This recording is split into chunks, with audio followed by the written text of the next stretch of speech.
Joyeux anniversaire, joyeux anniversaire. Aussi long que je me souvienne, à chaque anniversaire, je faisais toujours le même vœu. Devenir footballeur professionnel.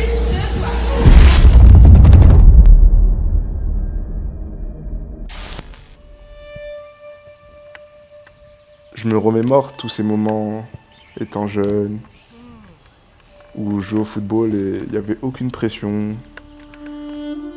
J'allais jouer dans le parc avec mon père, avec ma mère. C'était des bons moments. Et tu calcules pas trop la vie parce qu'en fait tu viens de naître, quasiment entre guillemets. Et d'un coup, tout s'enchaîne, tout passe super vite. Et là, tu rentres dans la vie d'adulte et ça n'a rien à voir. Mais cette nostalgie de l'enfance, c'est quelque chose qui m'a marqué. Parce que c'est là où tu t'apprends à te connaître, t'apprends à savoir quitter et tu crées tes valeurs, entre guillemets. Je me suis jamais imaginé sans mon ballon. J'avais toujours mon ballon avec moi. Je me souviens de ma mère en train de me crier dessus dès que je jouais au foot dans la maison. Une fois, j'ai cassé le miroir de chez elle parce que j'ai shooté dans le ballon. En fait, le ballon, c'est mon meilleur ami depuis tout petit. Prochaine coupelle jaune. Une fois que tu arrives là-bas, on part sur une accélération à 80% de la vitesse max. Et on récupère jusqu'à la prochaine coupelle jaune. Jusqu'à la prochaine. Tu es en récupération, on va préparer, tu réaccélères. Okay. On est parti, nous. Allez, c'est parti. Une fois de plus, ça a été une année assez éprouvante pour ma part. Déjà l'année dernière, enfin non, il y a 2 ans du moins, j'ai pas fait une moitié de saison. Cette année, j'ai pas joué de l'année et c'est la première fois de ma vie que ça m'arrive. Et j'ai pu apprendre de ce que j'ai vécu. Ça m'a fait une expérience en plus. Et je pense qu'il faut pas le prendre en négatif. C'est le destin, faut accepter et faut avancer quoi qu'il arrive. Encore 2.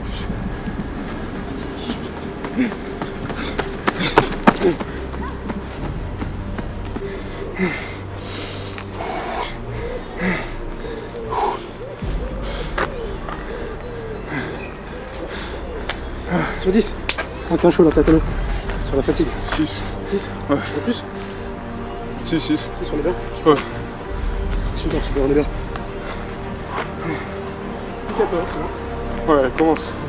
J'évite de trop me comparer aux autres.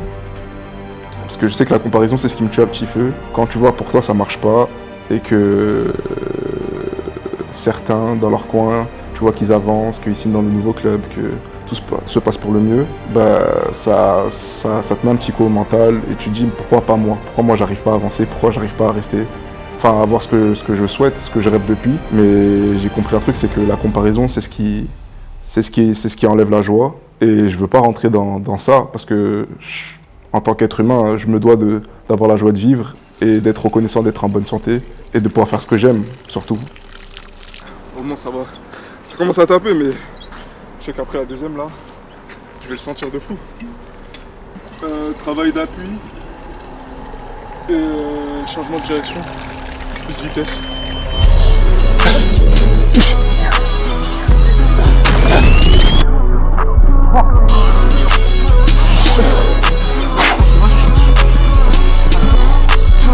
Super fine, put her on a runway. I just cut some glass, came out looking like Beyonce. Then I spare all, nigga, that what my gun say. Trust a nigga who's showing fake, Lord, that how my brother died. Bitches smack or die, nigga, I already pick my side. C'est ça qu'on aime, le boulot. Je suis dans quel état d'esprit? En ce moment, je vais pas te mentir, je suis hyper focus sur mes objectifs. Là, je vais pas te mentir, c'est nos distractions. Je reste concentré sur ce que j'ai à faire, travailler mon mental, c'est ce qui me forge à l'heure actuelle. Malgré les difficultés, malgré que j'ai l'impression qu'il n'y a rien qui avance, c'est là où on voit les vrais hommes, tu vois.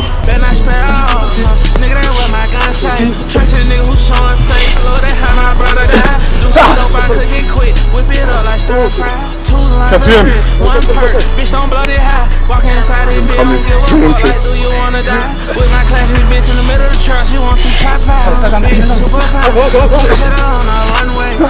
cause I'm glad. Came out looking like Beyonce. Better not spare all. Nigga, that what I gonna say. Trusting niggas who showing fake. Lord, they had my brother die. Ouais, coach, il veut me faire taffer. Avec un coach comme ça, tu peux que bien taffer. Il faut, de toute façon là. Allez, souffle bien, Lenny. Tu peux aller boire tranquillement si t'as besoin. Lenny, c'est un joueur qu'on a suivi depuis un certain temps. Il est en préparation pour de nouveaux challenges.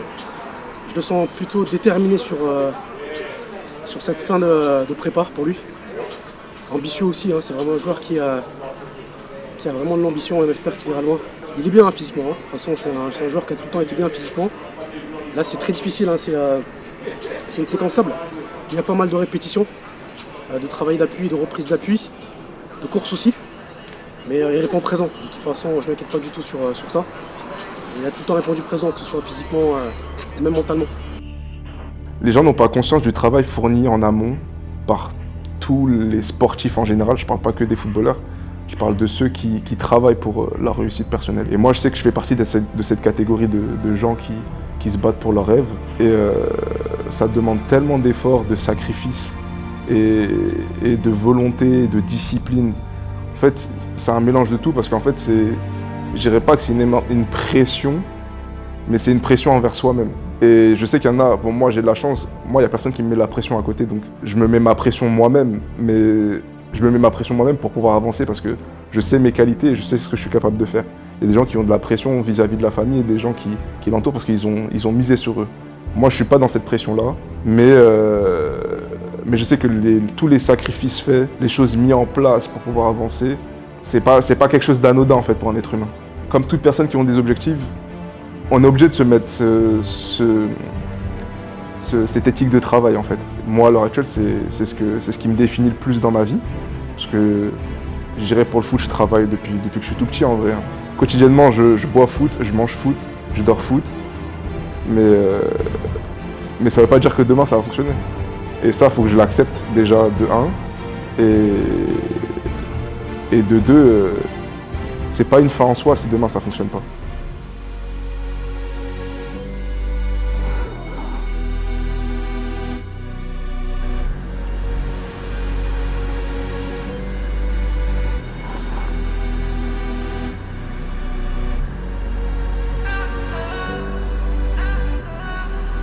Y'a trop de papier à faire, j'ai charbonné des heures, j'ai pas bossé à perdre. Elle veut grailler sur mon pied, cette conne j'en fais même pas mes vues sur un terre. Pour les diamants sur mon cou, je les mets pas pour lui perdre. Gotta be the odds, I'm tryna blend in. Hit that boy so many times, he may sin it. Here got pants on fear me. Pull up in the whole school of 50 in the rear end. Big dog. Il y a quelque chose qui me fait peur dans ma vie, c'est de me lever le lendemain et me dire que j'ai pas d'objectif. Être dans ma vie et me rendre compte que je suis dans un flou total, dans un néant, où j'ai pas cette chose qui me drive en fait. Que quand je me lève de mon lit, j'ai pas quelque chose qui me fait sortir de mon lit et me dire ok, aujourd'hui tu te bats pour ça. Et ça c'est vraiment quelque chose qui me fait peur et je veux pas tomber dans ça, il en est hors de question. J'ai l'impression que chaque être humain, on a tous un rêve. Et j'ai un ami qui m'a dit quelque chose il y a pas très longtemps. Il m'a dit clairement que Dieu dépose un rêve dans nos cœurs. Et quand il dépose un rêve dans nos cœurs, c'est atteignable. C'est-à-dire qu'on a tous les capacités de pouvoir y arriver. J'essaie justement de me baser sur cette phrase et d'en faire mon quotidien en fait, pour pouvoir me battre et faire ce que j'aime le plus au monde. C'est bien équilibré, c'est le plus important. Ok, là tu marques bien. Et là on reste équilibré, super. Pareil sur celui-là. La pire des choses, c'est pas qu'il m'arrive quelque chose de bien ou de mal, c'est qu'il m'arrive rien. Et moi je veux pas tomber dans cette chose-là où il m'arrive rien en fait. Je veux pas être dans un néant total. Donc c'est pour ça que je me bats tous les jours. Et je fais en sorte de croire en mes rêves, de croire en ce que je suis et de mettre au maximum le potentiel que Dieu m'a donné. On pourrait croire que je me plains quand je dis que j'avance pas dans ma vie, mais c'est vraiment mon quotidien. Et je peux pas montrer que tout est beau, tout est rose, c'est pas vrai. Donc c'est pour ça que je me permets d'en parler, parce que c'est quelque chose où je me sens pas obligé, mais où je ressens le besoin d'en parler aux gens qui me regardent, et pour leur faire comprendre que le football, tout n'est pas beau, tout n'est pas rose, et qu'on peut avoir des moments de réussite comme des moments d'échec. Et la plupart du temps, il y a beaucoup de moments d'échec, mais c'est ça qui te permet de te forger. Si à travers mon expérience de vie et à travers mon expérience professionnelle, on va dire, je peux montrer à autrui que regarde, lui, il est passé par telle situation, il a pu s'en sortir, je me permets de le faire. Soit à gauche, soit à droite. Si tu vas à gauche, tu travailles d'appui. Là, tu reviens à droite. On part sur une accélération ici. Et Dieu dépose un rêve dans mon cœur. Oui, là, lâchez. Oh, ok, allez, c'est parti. Ok.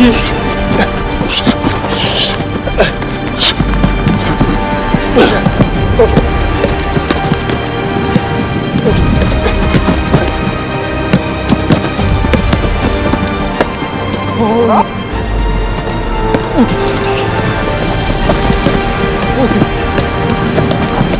Stop, non, ça veut jouer.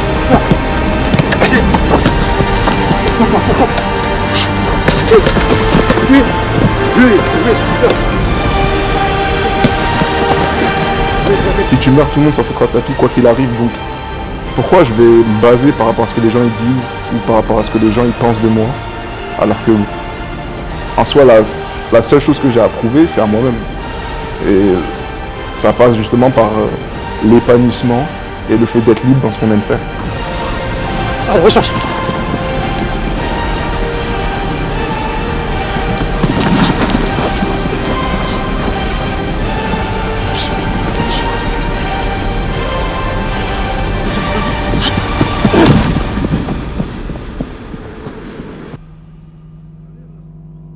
Quoi, si personne m'appelle demain? Bah, j'irai m'entraîner, comme d'habitude, et je retournerai le lendemain et je me battrai pour mes rêves quoi qu'il arrive. Et c'est pas parce que, à l'heure actuelle, ça se passe pas comme je le voudrais que le rêve il est terminé. C'est pas ça qui détermine ton futur. Donc, non, je m'arrêterai pas quoi qu'il arrive. Et même si les années passent, la motivation elle restera, quoi qu'il arrive. Je sais que je travaille depuis des années, et c'est cette discipline qui fera que je m'en sortirai dans ma vie quoi qu'il arrive. Et ça, j'en ai aucun doute. Parce que je suis né pour briller et que je compte pas m'éteindre.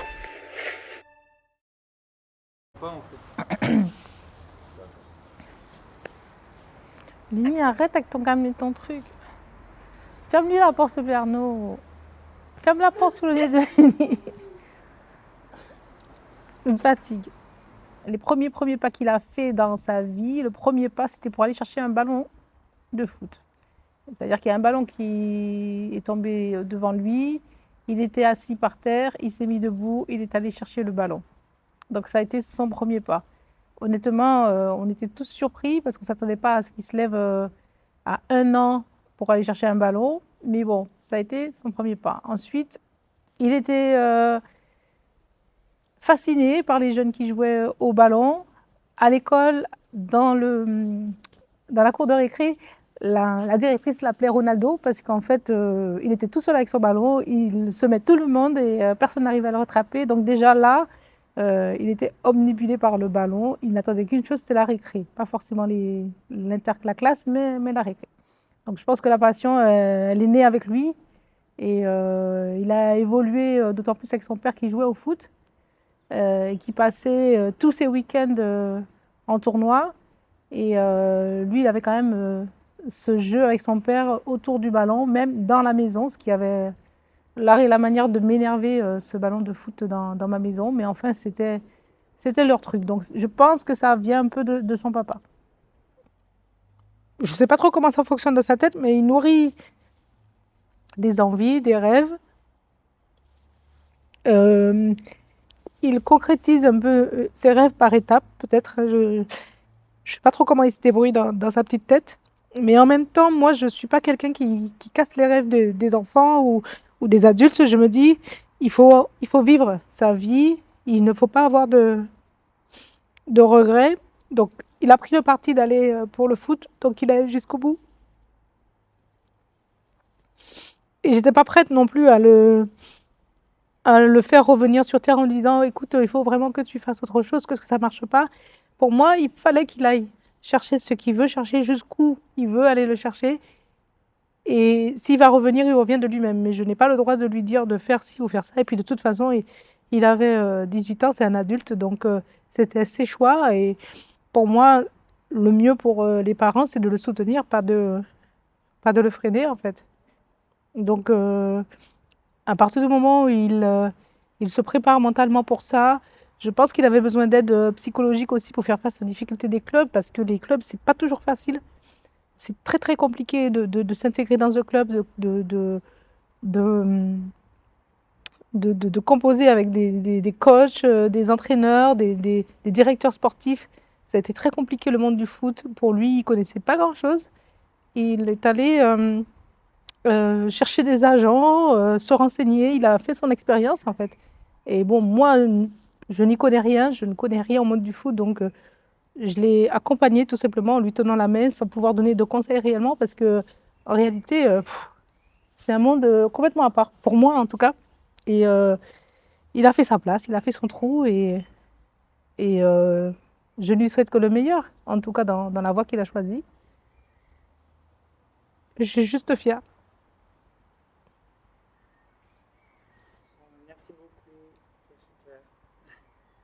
Ah bah c'est la toute première fois qu'il a touché le ballon, parce que je me souviens de ça, on était chez nous dans l'appart un dimanche après-midi et on s'ennuyait, et j'ai dit bon allez, avec son cousin Kevin, allez on y va, on va aller taper le ballon, comme ça nous fera du bien. Il faisait beau, c'était en été. Et donc on y est allé, et c'est la première fois qu'il touchait le ballon, et je me souviens de deux choses. C'est que tout de suite je l'ai senti à l'aise avec le ballon, dans le toucher. Et la deuxième chose, c'est que je sais qu'il est droitier, mais comme moi je joue avec le pied gauche, tout de suite je l'ai vu toucher le ballon avec le pied gauche. Qu'il s'est mis à jouer avec le pied gauche comme moi, mais je me souviens, ça m'a marqué parce que c'était, je l'ai senti à l'aise dès cette fois avec le ballon. Et j'ai compris que le football, c'était pour lui. J'ai compris que Léni, il aimait le sport. Je t'ai dit, quand il a touché le ballon la première fois, j'ai senti que le football, c'était un sport qui lui convenait, parce qu'il était adroit, il avait un toucher.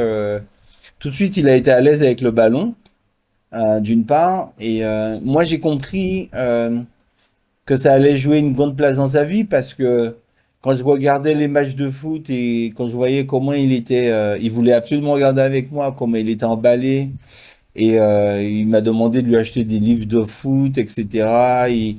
Il a eu ses idoles et tout. Et puis quand il a commencé à me parler de stratégie, que je comprenais pas forcément grand-chose, j'ai compris effectivement qu'à ce moment-là, que le football ferait partie de sa vie et que c'était son truc. Et ça, c'était très jeune, hein. Et je crois qu'il avait même pas 10 ans, il devait avoir 8 ans, 9 ans, quoi. Et le ballon, c'était, comment dire cela, c'était son compagnon. Il y en avait qui avaient des doudous, mais le doudou de Léni, c'était son ballon de foot.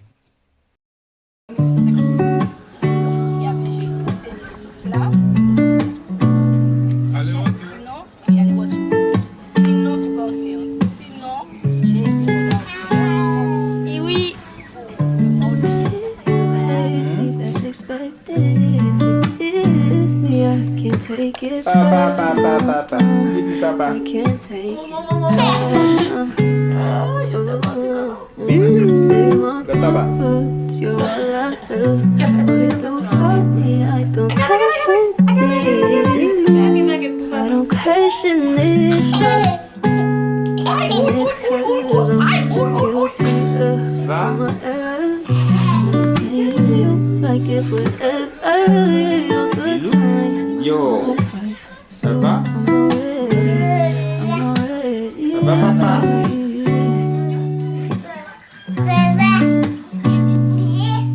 Quoi?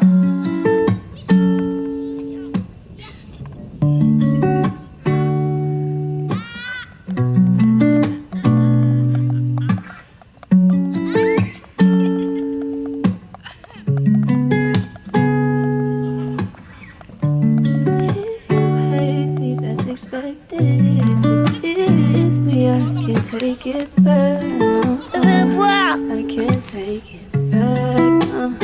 C'est maman. Lève le doigt. C'est maman.